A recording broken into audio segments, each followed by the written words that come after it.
parti au pouvoir ñu dem ba ay audio di génnaat mbir mi mel na luy renversé wu ci beneen côté ñu gis procureur bi aussi doyen des juges liggéey bi nga xam ne mu ngi ko ciy def ana ban lecture nga am ci dossier Adji Sarr Ousmane Sonko. merci Mandione bon dossier Adji Sarr ak président Ousmane Sonko dama waxoon ne du ma ci def commentaire. Non du loolu maa ngi ñëw du début à la fin. dafa am ñetti mbir yu am. parce que nit booy wax da ngay wax lu la leer wax loo maîtriser wax loo xam. boo tëddee nelaw. Adji Sarr elle est présumée victime Ousmane Sonko est présumé innocent jusqu'à preuve du contraire pour le moment. beneen fait bi am mooy Adji Sarr accusé na Ousmane Sonko de viol le président Ousmane Sonko démentir na. Où se situe la vérité je ne sais pas et je ne saurais le dire. Troisième élément bi mooy Adji Sarr veut qu'il y ait procès le président Ousmane Sonko exige qu'il y ait un procès libre et transparent. Le dossier est pendant en justice. Le juge d'instruction a commencé les auditions au fond ba commencé confrontation yi dès qu'il termine ses auditions il va prendre une décision.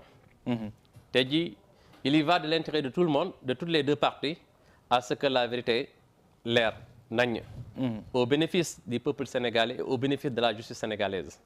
Donc sur ce le seul mot que j'ai à dire mooy ci loolu li ma ci wax rek mooy que ñi nga xam ne ñoo ŋànk liggéey bi def ci liggéey bu jaar yoon te am naa si yaakaar dinañ ko def transmettre ko ki nga xam ne mooy juge de droit ñu rendre une décision boo xam ne dañ koy teg ci vérité teg ko ci dëgg pour l'intérêt du Sénégal.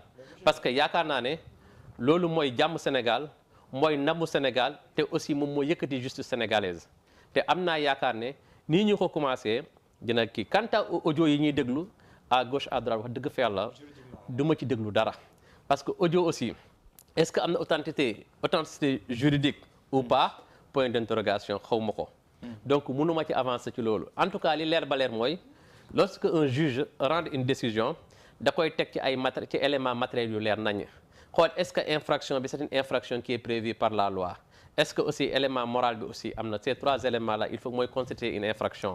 loolu nag juge yi ñoom ñoo koy apprécier ku ci nekk am nga say avocat ku ci nekk yor nga ay preuves yoo xam ne ni nga ko teg dinañ ko authentifier xool fi nga xam ne fa la dëgg bi nekk man daal ce que je demande mooy à ce que la justice une justice soit rendue. gëm nga teesu complot. non xam nga te complot du complot wax dëgg fa yàlla lenn xam naa ko te leer na ma. Ousmane Sonko le président Ousmane Sonko moom moo ne. jógee na këram dem na Sweet Beauté pour ñu defal ko massage loolu moom c'est un fait qui est réel qui est avoué. complot am na complot amut loolu wóoruma mais daal moom moo jógee boppam d'une manière volontaire. dem faju ji la ca xew nag y a viol y a pas viol la question juridique mooy est-ce que y a viol ou bien y a pas viol kooku c'est pas à moi de le dire est-ce que y a complot ou bien y a pas complot je ne saurais le dire mais daal waaw non j'ai pas lu les PV. mu ngi ci place publique voilà ak coow bi si am yëpp. waaw est-ce que loolu yi tamit en tant que juriste buy xool. est-ce que loolu mënul fonder une partie de conviction je ne parle pas d'une conviction profonde wax ndeyam mais est-ce que mënul orienter tuuti nit mu am benn gis-gis si mbir mi. c'est-à-dire. si mbirum dossier bi est-ce que amul leneen lu si wax effectivement. est-ce que les accusations. non moi j'ai pas lu les PV aw ma accès ci PV. non même boo ko liirul sax yi ci am. non xam nga man li ma gëm. man gëmma supputation gëmma dégg naa. d'accord yaa ngi dégg man je suis un homme de droit. non PV génn na. non tu sais qu'il y a des gens qui man PV yi man mi liiruma ko. xam nga PV gis nga un PV de police. pour un PV Ahmed Aïdara ñëpp gën a nekk. man je refuse de le lire autant le PV que les certificats médicaux. ci wàllu droit waaw dafa am PV bu nga gëm. boo defee l'officier de police judiciaire que moo xam police la moo xam gendarmerie la bu dégloo nit ñi ba pare déglu la ba pare. PV bi yow sa bopp da nga koy signé yow mi nga xam ne yow yaa lire PV bi nga signé ko boo ko signé ñoom seen bopp aussi ñu signé ko mais bu fekkee ne dañ ne PV génn na un PV qui n'est pas authentique ou bien amut visa puis attesté ne yow mi nga xam ne yow yaay supposé présumé kii bi prévenu bi ou bien ki nga xam ne moom mooy supposé victime bi de ku ci nekk déglu na ko gisoo PV yoo xam ne c'est authentifié c'est légal et bien signé man mënuma jàpp ne PV wóor na ou bien wóorut. te PV bi nga xam ne moo am mu nekk un PV boo xam ne dafa am caractère sacré ki officier bi nga xam ne moom moo lay entendre auditionné la pare signé ko jox ko ki nga xam ne mooy supérieur jël PV bi scellé ko envoyé ko ki nga xam ne mooy le juge wax dëgg fa yàlla du ma ne nit du ci jotle mais dafay jafe d'accord léegi nga gis ñuy filmer dans le bureau du doyen des juges. Est-ce qu'on n'est pas non loolu moom est-ce que c'est authentique ngay wax. voilà non de question c'est authentique. léegi mais est-ce que nekkuñu di franchir. parce qu'on a vu que ce dossier-là dafa mettre yu bëree ba on a vu que juridiquement le barreau. gis nañ ni mu diviser le barreau. gis nañ aussi la justice on a vu un juge d'instruction qui s'est désisté. en donnant ses raisons bien sûr. mais mu jur coow on a vu que la justice a été salie dans cette affaire. quoi qu'on puisse dire. tudd nañ fi ay juges wax ne ils ne sont pas intègres dama ñëwaat si yooyu dégg nga ko. ñu gis tam ñuy filmer dans le bureau du doyen des juges.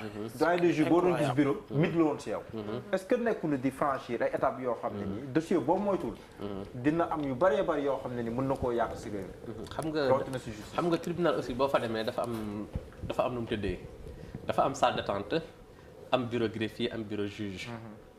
te film bi est-ce que ware nañ juge bi toog ñiy filmer film bi mën nañ ko jël ci salle d'attente bi en attendant que juge bi génnagul ñiy filmer di échanger seen biir parce que confrontation moo waroon am donc est-ce que ci biir bureau de juge parce que juge ci boppam booy dugg ci bureau doo dugal sa téléphone te sa téléphone. c'est ce qui est bizarre dans ma tête parce que foofu téléphone waru fa dugg.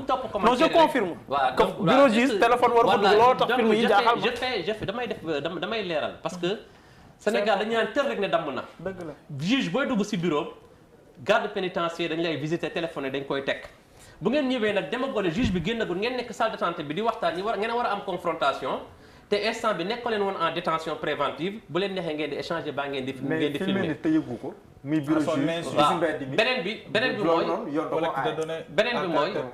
beneen bi mooy avant ngeen di dugg ci bureau des juges parfois audition yi buy am parfois ci bureau greffier sax lañ koy juge day génn bureau ñëw ci greffier bi tim machine am juge bi toog say avocat yu toog di déglu ku ci nekk ñi leen di laaj foofu aussi aw ma yaakaar avocat yu toog ak justice sénégalaise magistrat yi toog kilifa yi toog ñuy génnee ay film di filmante seen biir bokkul ci li ma gëm waxuma nekk film amut mais lii mun na nekk salle d'attente mun na nekk ci bureau greffier avant juge bi di génn ñuy échanger ñoom seen biir mais une fois que juge bi xas ba accès ñu commencé liggéey bi film mënu fa am. d'accord sa gis-gis. mais monsieur le maire da nga wax léegi ne Adji Sarr dafa wax ne oui à un procès. oui Ousmane Sonko moom it wax na ni dafa bëgg ñu def procès.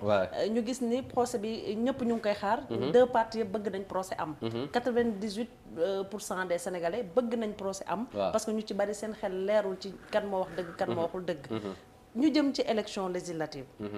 tey est-ce que jàpp nga ni procès boobu noonu ñuy laajte dina yomb avant l'élection législative en tant que maire ku jàng juste et tout parce que su fekkee dañu dem procès bien sûr enjeu politique parce que bu fekkee ni dañu dem procès Ousmane Sonko nekk ci dëgg du favorable au gouvernement su fekkee Adji Sarr moo nekk ci dëgg du favorable aussi à l'opposition mais il faut ngeen xam benn affaire gis nga partout dans le monde boo demee États-Unis baa nga dem France dañoo nekk ci biir campagne procès am François Fillon élection yële passé yaa ngi may dégg gis nga